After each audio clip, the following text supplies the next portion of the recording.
Hello, welcome everyone. Thank you so much for joining us today for the Saving Luna Directors Q&A virtual event. My name is Katie Cowell and I'm the Sales and Membership Coordinator for IMAX Victoria. I'd like to first acknowledge that I am coming to you today from the Royal BC Museum, which is located on the traditional territories of the Lekwungen peoples, today represented by the Songhees and Ixwamant nations. I'm very honored to work, live, and learn here. Before I introduce our special guests, just a reminder, this is a webinar and we won't be able to see or hear you. So please enter your questions into the chat, clicking on hosts and panelists. Monitoring those questions and helping us out with technical aspects today is digital educator Jenny Arnold. So thank you, Jenny.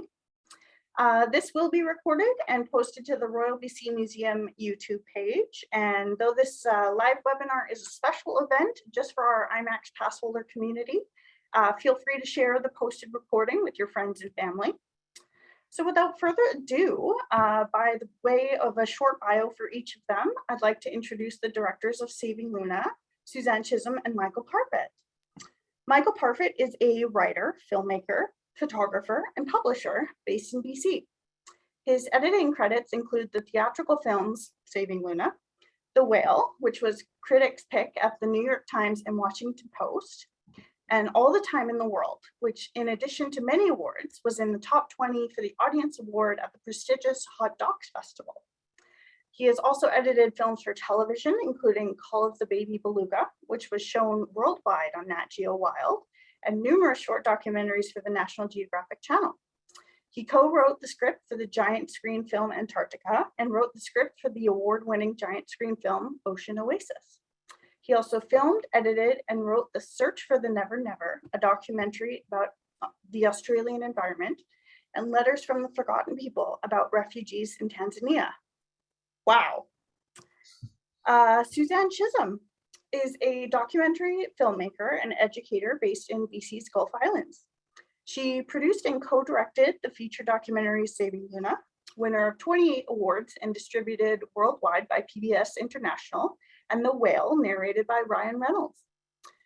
She produced and co-directed Call of the Baby Beluga, which was shown on CBC's The Nature of Things, distributed by Earth Touch and broadcast internationally on Nat Geo Wild.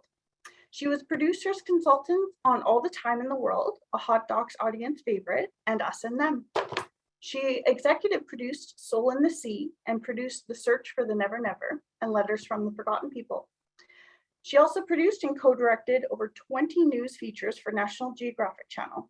Her work has been shown on BBC, Nat Geo, CBC, NHK, France 2, Al Jazeera, PBS, Knowledge Network, and in dozens of countries worldwide.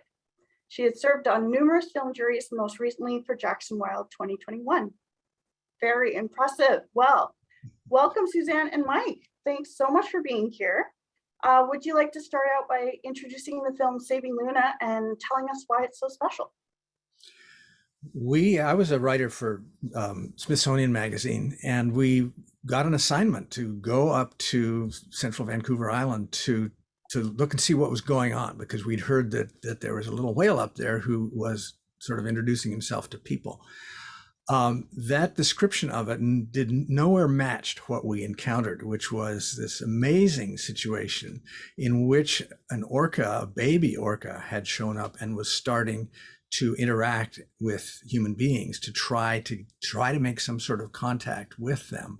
And it was an extraordinary event that we just sort of came into like typical journalists, but it became more and more unusual as it went along. And so what we had originally planned for a 3-week trip as a journalist to go and do something and follow it and then, write it, it really turned into something that lasted a lot longer than that. We actually lived there much of the time for about 3 years. So that's how it started.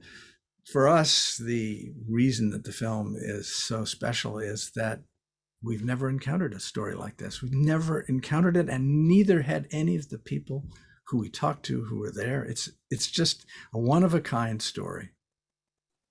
Pretty incredible. And just the character of Luna is just such an amazing story. We actually have a clip, Luna at play. If Jenny, you would play that clip. This kind of symbolizes Luna, especially for me.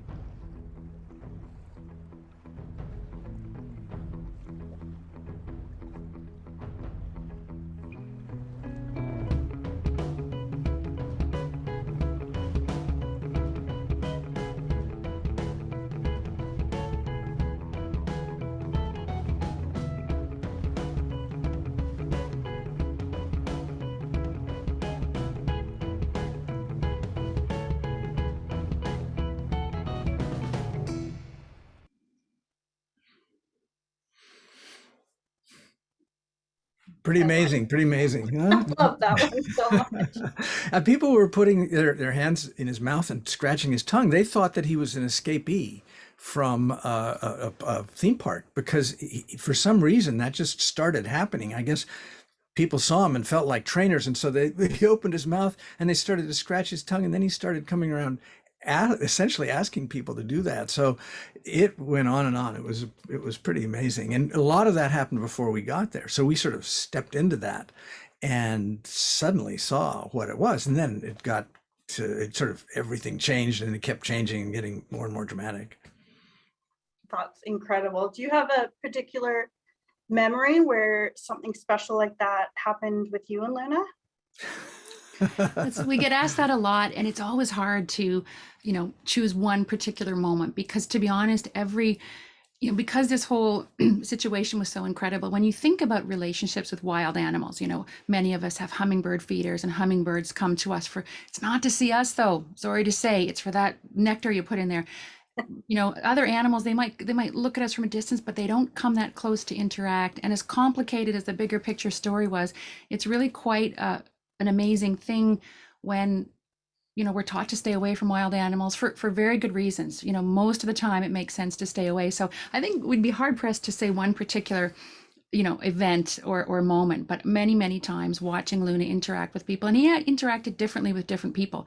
And I think we'll show some clips later that show some of the close relationships that he forged with particular individuals. So that's a bit of a cop out, but there's no one moment. I mean, when you think about a wild animal coming not for food but for contact, for social reasons, it is quite an extraordinary thing. People just didn't sort of believe it, and then it would happen to them, and it became this thing that people read about all over the world. But then things got more and more complicated.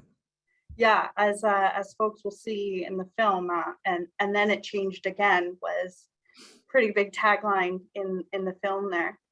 Well, other than Luna, I mean, you kind of touched on it, how you experienced, amazing things with different people along the way. But other than Luna, who do you think that you met that impacted you the most? Well, I think you've got a clip of one of those people, and one of the stories, one of the pieces of the story of Luna is the story of his relationship to the First Nations in that place, the Muchelet First Nations, which was profound. That relationship was profound, and I think Eugene became a very close friend of ours over this during the whole time and afterwards, and all for the rest of his life. And I would love to just show that clip because he really expresses what it meant to have Luna there for them. So there's supernatural creatures in our belief system.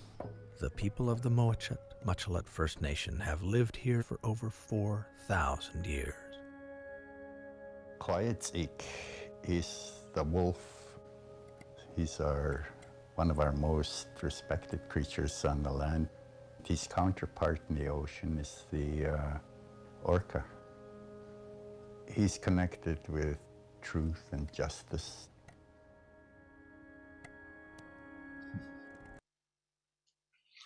Yeah, it's wonderful and it's sad to see Eugene. He's the late Eugene Amos now, but he has left such a profound impact on us personally and on so many people who have seen the film. We also can't help but think of Jamie James, who is featured quite prominently in the film. He's a younger member of the Indigenous community there, and he had a very special bond with Luna. He was very active in Luna's life, and We think of him yeah. as Luna's best friend, and I don't think we've got a clip of him right now, but you have to go see the film to get to know Jamie. And it's just like the introduction to Luna. I don't think you forget Jamie. You see that film, I don't think you forget Jamie. No, I mean, like I was talking to Mike today, and I was saying that for me, I think what I took away the most from the film was Jamie's relationship with Luna. And and there's another part in the film where they mentioned the connection with Luna. It's different than what you've experienced with your pets, and you love them, and different interactions you've had in the wild. But this is really another step. Like this was like almost magical, and like Eugene says, like spiritual.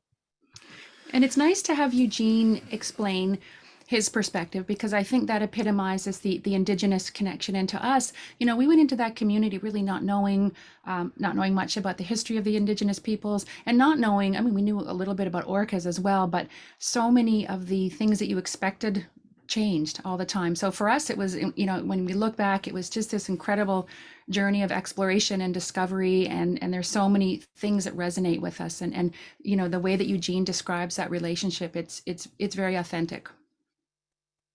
Yeah, absolutely. Yeah, he's there in the film quite a bit, and he was just this.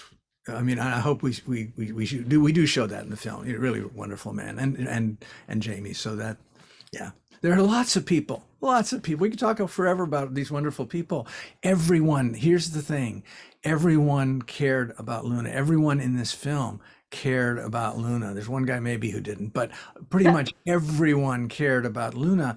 There was a lot of disagreement about how to help him. And that was difficult. And that was really difficult because you felt conflict in your own heart about what should happen to Luna, how he should be.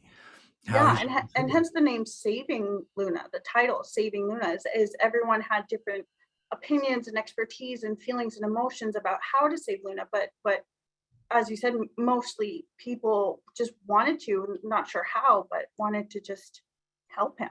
Yeah, the emotions were different, but they were all strong. Yeah, and I don't know if you always get that in a film as well, like so authentically, is that people have different perspectives, but in the end, I think in this film, their goal was much the same, just to help him out. Well, you know, the thing about a film like this, we were very lucky as journalists. Most of the time, something has happened, and then you come in and you tell about it.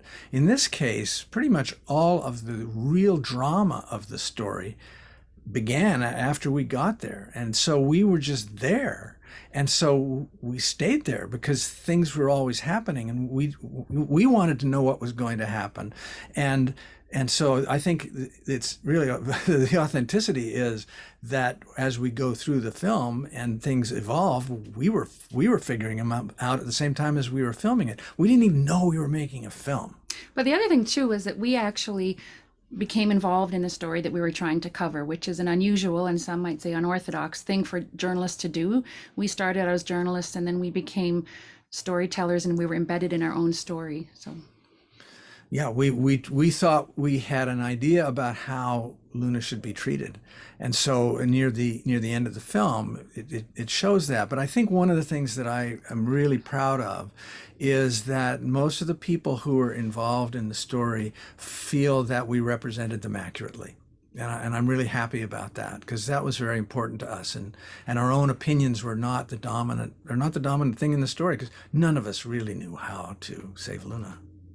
Well, exactly. And I think that was really well portrayed in a very balanced way. And as you said, you did have a very unique perspective. You were kind of, you know, journalists writing a story. You were storytellers writing a book. You were directors making a film. You were actors participating in the outcome. And like, it's just, you know, not often when you go into a story or a film, like, do you have that kind of perspective where you're almost every player in the play. We're all part of it. And you know, you're in this remote place, and you become you feel very close to the people that you're working with, and close to the people that you may be disagreeing with. I mean, with, for instance, the guy who was the DFO officer there, who was one of the first people to interact with Luna. You know, we had disagreements with him about what could be done, although I think we fundamentally agreed with him. But he was essentially trying to keep the journalists away and do all that sort of stuff. A wonderful man, wonderful man. And we, you know, we've always been personally grateful for having had this experience for so many reasons. Yeah, yeah, no kidding. Well, on the more technical kind of side of things, what were some of the issues you found filming on land, on the water, or under the water? What can you tell us about that kind of process? Now, Luna was very active. Do we have the clip of the fire hose? Oh, I think I we don't do. know. Yeah. Very active.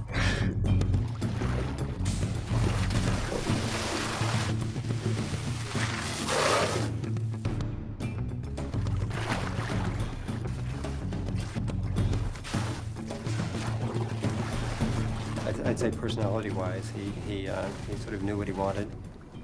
He was somehow spunky. He was lively. He was engaging. He was kind of pushy. I would say he was sort of an outside the envelope kind of whale.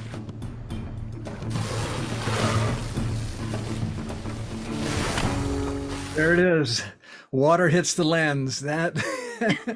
That's the sort of thing that would happen to us. And we really didn't even expect to be able to get underwater footage. But Suzanne was really the first one who started to get that, because she went out for quite a bit of time with Jamie on Jamie's boat. And we never ever, and nobody that we know of actually got in the water with him. So we had this camera on a pole, and you would just sort of stick it in the water and hope that he would be there. But yeah, and then sometimes he would be waiting, and then all of a sudden he came up and he has it in his mouth. The camera's in his mouth, and he must have thought it was a toothbrush or dental floss, and they're very tactile animals, right? So he's rubbing it on his teeth. And I'm thinking, I can't believe this. And it was in underwater housing, so that was fine. But I can't believe this, you know, my camera's in this whale's mouth. And we actually ended up getting some footage of the inside of his mouth. But I did have another camera on deck that wasn't covered, and he comes up and he splashes us, and that was the end of that camera. And I think that was the moment where we felt like we were really part of the community in Nootka Sound, because part of my livelihood was destroyed by Luna, and it felt good. That's great. We do have, if you stay for the credits in the film, there is one of those shots of the inside of his mouth. That's amazing. So not only did you film Luna, you filmed in and around Luna. Yeah, I used to say Yeah. the last thing a salmon sees, going right down the hatch. I mean, and there are these, you know, the picture we showed earlier of him swimming underwater and then coming up to the camera, that was happening. Now the thing is that we took a lot of that very late in the period of time that we were there, because the idea at the beginning was very strong that people who cared about Luna should stay away from him, and we bought into that completely. But at the same time, and the people who were there particularly felt this, he seemed to feel so lonely that you felt like if you stayed away from him, you were harming him. But the scientists said if you connected with him, you were harming him. So everyone had that conflict, and I think we've portrayed that to some degree in the film. Because that made it very, very difficult for people and that's where people disagreed with the scientists, or if they disagreed with the scientists, if they agreed with the scientists, they disagreed with their own heart. It was difficult. And then of course it became sort of more political. Yeah, yeah.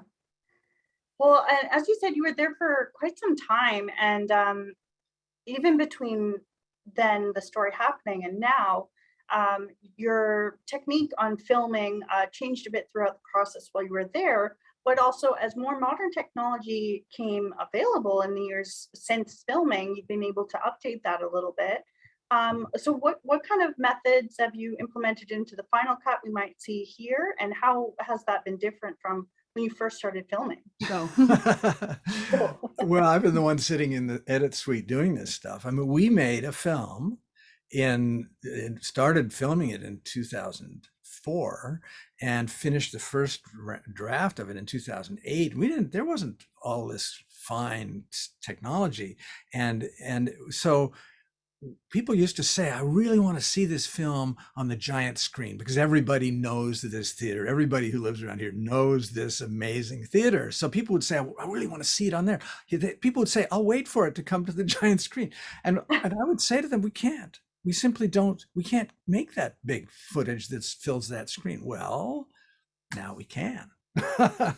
And that is one of the things that we've been sort of talking about doing this for about a year and a half now. And we started looking at it, and artificial intelligence is able to take a lot of that older footage. It was shot, some of it was shot on people's little cameras, handheld cameras, and they're able to upgrade it. We also, one of the things that we did to get it on the giant screen is we got more footage of Nootka Sound, which is such a dramatic place, one beautiful dramatic place. It's a fjord, it's great. And we put that footage up, and then where the footage from the original film is just too bouncy or something, it gives you a headache if you're going to watch it fully on the big screen, we put it in little boxes. And so you see both and when you see it, that's not just a scenic picture. Those are pictures of where this stuff happened. So when I edited that in, I put those pictures against other images of where it happened. So we have made a film that is actually quite different from the original, except the script is the same. The story is basically the same. We've made some changes, but the images have been really made to fit this huge, wonderful screen. And then, of course, when you see Luna, he's here, he's all over her, Yeah. in your face. You will never get closer to an orca in film than this. Yeah, pretty darn incredible to see, that giant orca on the giant screen. So as you were saying, you have been working on this project for the big screen for about a year and a half. How has the team here at IMAX Victoria helped in creating the final film that householders would see? It's really been this cooperative effort, and I'm talking with Suzanne here, who's really helped facilitate it all, but more in the background because I've been in the edit suite. All of you guys have been amazing to work with. Some of you have come to the museum fairly recently, but it's been a really wonderful working with this group of people because I think people love the film. I want to single out somebody. Jason St. Louis is the projectionist. He saw this film when we first showed a very rough cut of it over a year ago. He has been just wonderful to work with, and I don't want to single him out at the cost of you guys because you guys have been great. He's been there for this film, and when I was sort of saying, I don't know if we can do this, and he'd say, you got to do it. You've got to do it. And then when we got to doing the final stuff, he was coming in after hours, days off, to show me the edits of the film, and you kind of got to do that. And as a result of his work, the color is better, and not only that, but he's seen a lot of giant screen films. He's seen a lot of them, and so he was sort of saying, well, I don't know if the audience is going to really get that, and so he knows these films creatively as well. So I really want to, salute his work that helped this film. It was really absolutely. Yeah, and if Thanks, our customers don't know, Jason is the projectionist in the booth. So a lot of the films that you come to see, it's him running the films when you come here. That's a real person in a real booth doing that, and that's who they're talking about. Is he really helped along the way getting it giant screen ready. He's really engaged with the films. That's what I find. That's not typical of a projectionist in a booth. Most of the time they're good. They come in, they do their job. Jason's really engaged. We have a question in the chat. This is from Lois.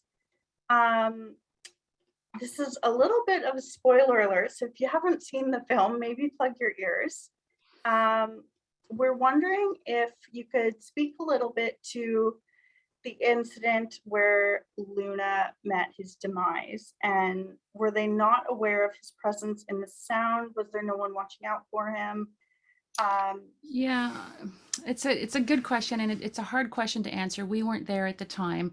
The crew of the tug was present. They knew he was there. But you'll see from the film, and we tried not to make the story about his demise. It really is a story about his life. We looked a lot into it. We're convinced that it was an accident. People were there, but you got to remember with Luna, he was moving around all the time. We nicknamed him Stealth Whale. We'd be on he's moving all the time, right? So he was not a guy who stayed in one place. So he was swimming around and moving around. And again, I mentioned they're very tactile. He would like to get close to, he rubbed up against propellers, again, the jet, stuff like that. So, yeah, I mean, I don't want to get into I think one of the detail, but- things that, yeah, it's basically, it was all a part of about how do you manage him, because these dangers were out there for him all the time. Oh, yeah. And so some people felt that it was inevitable, and that's part of the whole political debate about how Luna should have been handled. We believed that if you gave him intentional safe interaction, we could have kept him away from that. And I'm sure Jamie believes that if he had been able to be out there, it's you can't really do that if you don't have a budget for it. If he'd been able to be out there, he would have been able to head off this accident. What I think, I want to talk, if it's brought up, we've put it into the audience. The audience now knows. A lot of people will look up the ending of Luna before they come to the film. So it's not that we have a big secret here. I just want to say something. We're really surprised at how well this film goes with children. We thought for sure that we would have. We would basically make a blanket thing. Well, preteens and older would do that. We were at a film festival, Santa Barbara, California. A little kid comes in there and she's with her mom, and I'm just like, no, we should tell her. She's like 6, and I'm thinking, well, no, we should tell her. Her mom, just maybe this is a sad film. She saw the film. She raised her hand for a question. She asked a really good question. It played like 3 nights later, and she brought her family back. And since then, we have had a whole elementary school groups in there. We showed it to people who are here. They know the Star Cinema in Sydney, really small theater, full of kids, 90-minute film. The only people who got up to leave to go to the washroom were teachers. Yeah. But we had actually a colleague of mine came to the IMAX. I didn't know she was coming about 2 weeks ago. And I was in a Zoom meeting, and she said, oh, I saw your film, and I took my 3-year-old grandchild, 3 and 5, and I thought, ooh, and she said they loved it and they're still talking about it. So for those of you who might be concerned about the ending, I think kids actually get it. And yes, there is sadness and there's lots of questions, but I think, again, this is really a story about Luna's life. It is, and it's a story that leaves everybody, for some reason, people talk about it. We still get letters from people who saw it 6 years ago, or 8 years ago, and are now coming to see it again. It's astonishing what it makes people think about. I mean, it's beyond what we aimed for. It's the story that captures people. Absolutely. And I think it speaks to how it's just universal, how wildlife and nature can touch us no matter our age or experience. And we've seen that with every age demographic that's come to see this amazing film and this amazing story about Luna. Wow. Well, I think that was absolutely amazing. Thank you so much for joining us today. Thank you everyone who came. Alex says her 10-year-old just left it as well. So there you go. If you haven't seen Saving Luna yet, be sure to come visit us and grab your tickets online at imaxvictoria.com. And if you're interested in learning more about Luna, there's a great essay in the companion book to the Orcas, Our Shared Future exhibition on now at the Royal BC Museum. It's called Spirits of the Coast. And you can purchase that online on the museum's publication site. If you have any more questions, feel free to reach out to me at imaxevents@royalbcmuseum.bc.ca. I'd be happy to send them along to Suzanne and Mike and have them answered for you. Thanks again. It was such a pleasure chatting with you today. And thank you everyone for joining us. Thanks to Thank all you, of you. I Katie, really and appreciate thanks it. to everyone for coming out. Lovely to be Yeah, here. thank you.